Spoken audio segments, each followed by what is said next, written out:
When I was getting ready to go to Christmas dinner, my parents posted a family photo without me. The caption read, "Only the most beloved people." So I canceled the catering. Then 53 missed texts. I called and said only 6 words. Well, let's go. I was finishing up paperwork at Romano's when Mom called. "Holly, come over for dinner tonight. The whole family will be here." I glanced at my watch. 5 p.m., and I still had reports to review, but saying no to Mom wasn't an option. "What time?" 6:30. "Don't be late." She hung up before I could respond. I'm Holly Patterson, 30 years old, and I manage Romano's restaurant. It's upscale, always busy, and the pay is good, but the hours are brutal. Most nights I don't get home until after 10 o'clock. I drove to my parents' house in the suburbs, the same 3-bedroom place where I grew up. Through the window, I could see my older brother Marcus with his wife Jenny and their kids, Emma and Luke. My younger sister Chloe was on the couch with her boyfriend Derek. Mom had made pot roast, mashed potatoes, and green beans. We sat around the same table from my childhood, Marcus and Jenny with the kids, Chloe and Derek on one side, me next to Mom. "So, Marcus, how's the new promotion going?" Dad started immediately. Marcus launched into details about becoming senior account manager at his insurance company. Jenny talked about how proud she was, how they could finally think about buying a bigger house. "Emma's reading at 5th grade level already," Jenny added. "That's wonderful," Mom beamed. "Luke, tell Grandma what you learned in preschool." I ate my pot roast while they discussed Marcus's work, Jenny's part-time job, Emma's swimming lessons, Luke's potty training. When they finished with Marcus's family, attention turned to Chloe. "Derek, how's the new job at the bank?" Dad asked. "Really well, sir. Actually, we wanted to tell you something." Derek squeezed Chloe's hand. "I proposed last weekend. We're engaged." The table erupted. Mom cried happy tears. Dad pumped Derek's hand. Marcus clapped his back. Jenny wanted to see the ring. Even the kids got excited. "Oh, honey, this is wonderful." Mom hugged them both. "When's the wedding?" "Next fall." "Nothing too big, but we want to do it right. Derek's parents want to meet you all. Maybe dinner next month." I kept eating, cutting my meat smaller and smaller. This was normal. Marcus and his perfect family got the spotlight first, then Chloe, with whatever milestone she was hitting. Nobody asked about my work, even though I just landed a huge catering contract. Nobody asked if I was dating anyone. Nobody asked how I was doing at all. "Holly, pass the salt," Marcus said without looking at me. I handed it over and went back to my potatoes. "Oh, that reminds me," Mom said suddenly. "Holly, I need to talk to you about Christmas." "Finally, what about it?" "We're having Christmas here, but it's going to be much bigger than usual. Marcus, Jenny's parents are coming, and her sister's family, Derek's parents, plus his brother and wife, and all the usual family. Aunt Marie, Uncle Bob, Cousin Linda, and her kids." I was doing math in my head. How many people total? About 20. Isn't that exciting? 20 people. "Mom, that's a lot of food to prepare. You sure you can handle it?" "That's what I wanted to talk to you about." Mom's voice got that tone she used when asking for something. "I can't cook for 20 people by myself. So I thought since you work at that fancy restaurant, you could order all the food from Romano's and have it delivered Christmas Eve. Professional quality food, no stress for me, and you can probably get a discount." Everyone looked at me, waiting. I sat down my fork. A full Christmas dinner for 20 people from Romano's would cost a fortune. We weren't casual dining. We were upscale with Christmas premium pricing. "Mom, that would be really expensive." "How expensive?" Dad asked. I ran the numbers. Full Christmas dinner, all sides, appetizers, dessert, 20 people. Holiday pricing, around $3,200. "Look, I could contribute maybe $1,000, but the rest would have to come from everyone else." "What?" Mom's voice was sharp. "Holly, you make good money and you work at the restaurant. Can't you get a discount?" "It doesn't work that way, Mom. I'm a manager, not the owner. Even if I could get a discount, this is a massive Christmas Eve order. But surely you could work something out," Jenny said. "Family discount." They all stared at me like I was being unreasonable. "I can ask, but I doubt it. $1,000 is what I can afford. Everyone else would need to chip in." Mom's look could have frozen hell over. "Holly Marie Patterson, I cannot believe you just said that. You should be ashamed. You make more money than anyone here. You work at a restaurant.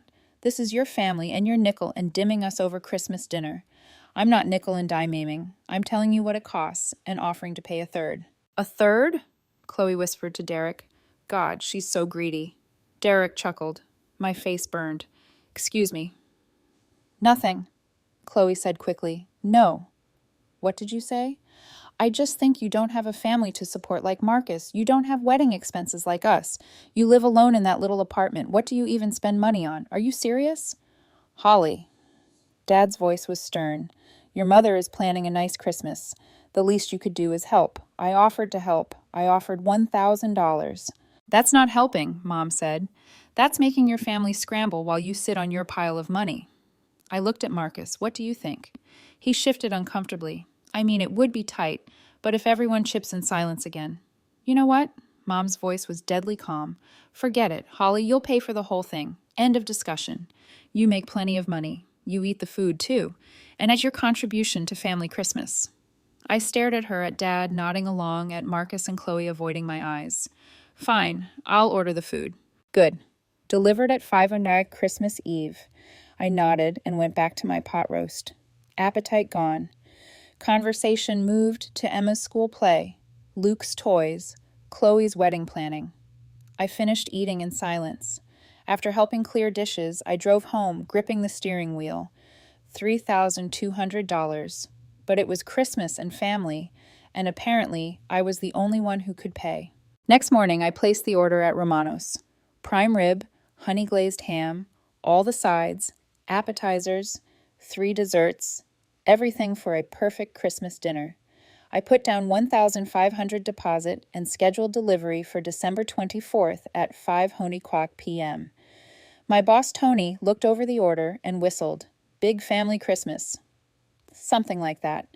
Your family is going to eat like kings. I forced a smile. Christmas was 3.5 weeks away, and I had a restaurant to run. The next 3 weeks flew by in a blur of holiday rush at Romano's. December was always our busiest month with corporate parties, family gatherings, and date nights filling every table. I threw myself into work, trying not to think about the $3,200 I'd committed to spending on Christmas dinner. Every month for the past year, I'd been sending Mom $1,000 to help with their mortgage payments. Dad had taken early retirement due to health issues, and Mom's part-time job at the library didn't cover much. Marcus and Chloe never contributed anything, but somehow it always fell to me to help out financially.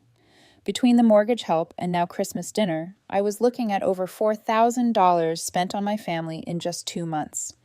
Meanwhile, Marcus was planning a vacation to Disney World with his family, and Chloe was busy planning her engagement party. Christmas Eve finally arrived. I'd taken the day off, which was rare for me. The restaurant was closed today anyway. Tony always gave the staff Christmas Eve and Christmas Day off. I called Romano's at noon to confirm everything was ready for the 5 p.m. delivery to my parents' house. All set, Holly, said Maria, our head chef. Prime rib looks perfect. Ham's glazed and ready. All the sides are prepped. Your family is going to have an amazing dinner. Thanks, Maria. I really appreciate you handling this on Christmas Eve. No problem. Family's important. It was 2 p.m., and I was getting dressed to head over to my parents' house.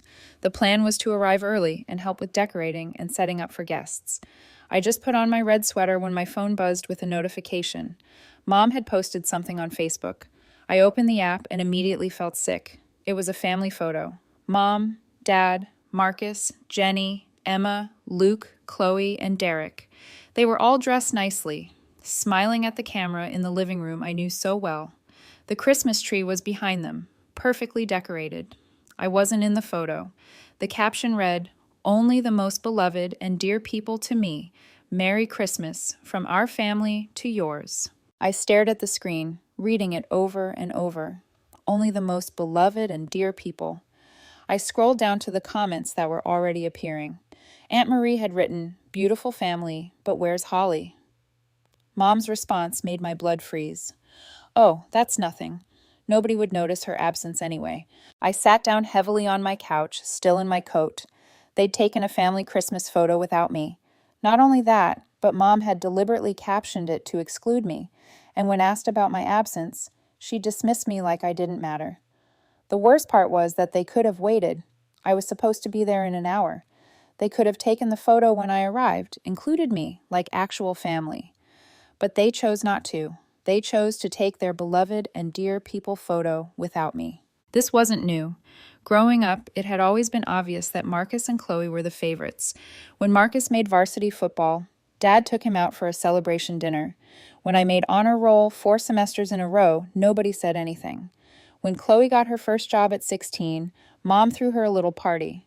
When I got promoted to assistant manager at 25, I celebrated alone. For Marcus's high school graduation, they threw a big backyard party with all his friends. For mine, we went to dinner at Applebee's, just the 5 of us, and Dad complained about the prices the whole time. When Chloe graduated college, they rented a hall and invited the extended family. When I graduated with my business degree, they sent a card. Even holidays had always been about Marcus and Chloe. Christmas mornings, when we were kids, their pile of presents was always bigger. Holly doesn't need as much, Mom would say. Where Holly's more practical, she appreciates useful gifts. Useful gifts like socks and school supplies, while my siblings got toys and games. I'd gotten used to being the afterthought, the one who helped but wasn't really part of things. But seeing that photo with that caption, reading Mom's dismissive comment about my absence, it hit differently today. Maybe because I was about to spend $3,200 on their Christmas dinner. Maybe because I'd been financially supporting them for a year while Marcus and Chloe contributed nothing. I took off my coat and sat on the couch in my Christmas sweater, staring at the photo. I didn't want to go anywhere. I didn't want to see any of them. I looked at the Facebook photo again on my phone screen. Only the most beloved and dear people. I didn't want to go anywhere. I didn't want to see any of them. I called Romanos. Romanos, this is Maria. Maria, it's Holly. I need to cancel my order for tonight. What, Holly? Everything's almost ready. The prime rib is perfect. The ham's glazed. All the sides are done. We were about to start packing everything for delivery. I know, and I'm sorry. I'm willing to pay for everything, but please don't deliver the food to my parents' house. But Holly, please, Maria, just don't deliver it. I hung up before she could ask more questions. 15 minutes later, my phone rang. Tony, Holly, what the hell happened? Maria told me you canceled your order. Everything's ready to go. I found myself telling Tony everything. The family dinner, being expected to pay for everything, the photo, Mom's comment. He listened without interrupting. Jesus, Holly, I'm sorry. He was quiet for a moment. Listen, you're not paying anything and I'm refunding your full deposit. Tony, you don't have to. Actually, this worked out perfectly. About half an hour ago, one of our regular customers called in a panic. Family emergency. Needed a full Christmas dinner for tonight. I didn't know what to tell him since we were booked solid, but now I can give him your order and he'll pay for the whole thing himself. After I hung up, I felt lighter somehow. I wasn't going to my parents' house. I wasn't going to smile and pretend everything was fine while they enjoyed a dinner I'd paid for but wasn't really wanted at. I sent Christmas texts to my friends and coworkers, everyone except my family. Then I turned off my phone. For the first time in weeks, I felt like I could breathe. I was going to spend Christmas Eve alone, and that was fine with me. I had some frozen dinners in the freezer and a bottle of wine I'd been saving. It would be quiet and peaceful. Around 6:00 p.m., my doorbell rang. I looked through the peephole and saw a delivery driver from Romano's holding bags of food. "This is from your boss, Tony. He said to tell you, Merry Christmas." It was a full Christmas dinner for one. Sliced prime rib, roasted vegetables, mashed potatoes, even a slice of chocolate cake. Tony had sent me Christmas dinner. I actually started crying. Here was my boss showing me more care and consideration than my own family had in years. I heated everything up and ate in front of the TV watching old Christmas movies. The food was delicious, and for the first time all month, I wasn't stressed about money or family drama. I wondered what was happening at my parents' house right now. The guests had probably arrived by 6:00 p.m., expecting dinner. They'd probably called the restaurant by now, only to be told I had canceled the order. I imagined their faces when they realized there was no food coming. Part of me felt guilty, but a bigger part of me felt satisfied. They'd made it clear I wasn't really part of the family anyway. Now they could figure out Christmas dinner without their ATM. I went to bed early, feeling more relaxed than I had in months. Christmas morning, I turned my phone back on. 53 missed calls. Dozens of text messages, all from my family. I read through the messages chronologically, watching the panic escalate.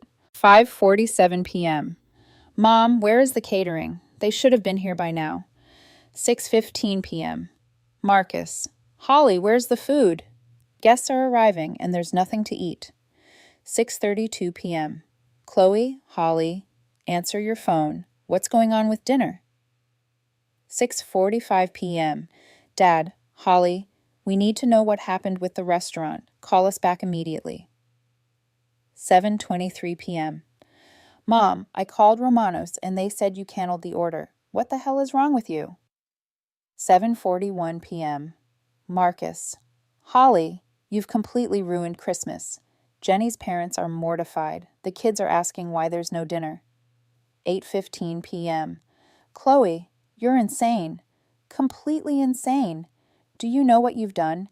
Derek's parents think we're broke white trash who can't afford Christmas dinner. 8:52 p.m. Mom, we had to send everyone to McDonald's.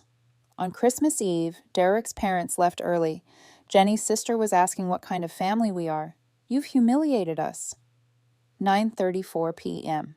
Dad, Holly, I don't know what's gotten into you, but this is unacceptable. You've destroyed Christmas for everyone. The messages got angrier and more desperate as the night went on. I actually laughed reading some of them. McDonald's on Christmas Eve. I could picture Mom's face when she had to tell 20 dressed-up guests that dinner would be Big Mac. At 10 a.m., my phone rang. Mom, I answered this time. Holly. Mom's voice was so loud I had to hold the phone away from my ear. What the hell did you think you were doing? You completely destroyed Christmas. 20 people showed up expecting a beautiful dinner, and instead we had to send them to McDonald's. Do you have any idea how humiliating that was? I waited for her to finish screaming. Derek's parents left after an hour. They think we're crazy. Jenny's family was so uncomfortable. The kids were crying because they didn't understand why Christmas dinner was hamburgers. You've ruined everything. Are you done? I asked calmly. No, I'm not done. I want to know why you did this. Why you deliberately sabotaged our Christmas. I saw your Facebook post. Silence. What Facebook post? The family photo. The one where you wrote only the most beloved and dear people to me. The one where Aunt Marie asked where I was, and you said nobody would notice my absence. More silence. Holly. You what? You forgot I was supposed to be there. You forgot I was paying for the entire dinner. You forgot I exist unless you need money. You misunderstood. I didn't misunderstand anything. You made it crystal clear exactly how you feel about me. So I decided if I'm not beloved and dear enough to be in the family photo, I'm not beloved and dear enough to pay for the family dinner. That's not what I meant. Yes, it is. And you know what else? I'm done. I'm done being your ATM. I'm done paying for things while you ignore me. I'm done pretending we're a real family when you obviously don't see me as part of it. Holly, you're being ridiculous. I've been sending you $1,000 every month for a year to help with the mortgage. Marcus doesn't contribute. Chloe doesn't contribute. Just me.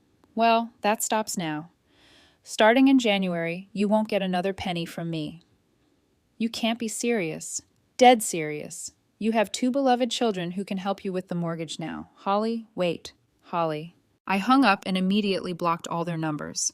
For the next 2 hours, I did laundry and cleaned my apartment. Around noon, my doorbell rang. I looked out and saw all of them. Mom, Dad, Marcus, Jenny, Chloe, and Derek. They looked upset and determined.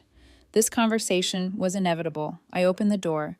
We need to talk, Mom said, pushing past me into my apartment. They all filed in and stood in my living room like an intervention. Mom's eyes were red from crying. Holly, I don't understand why you did this, why you ruined Christmas, and now you're threatening to stop helping us financially.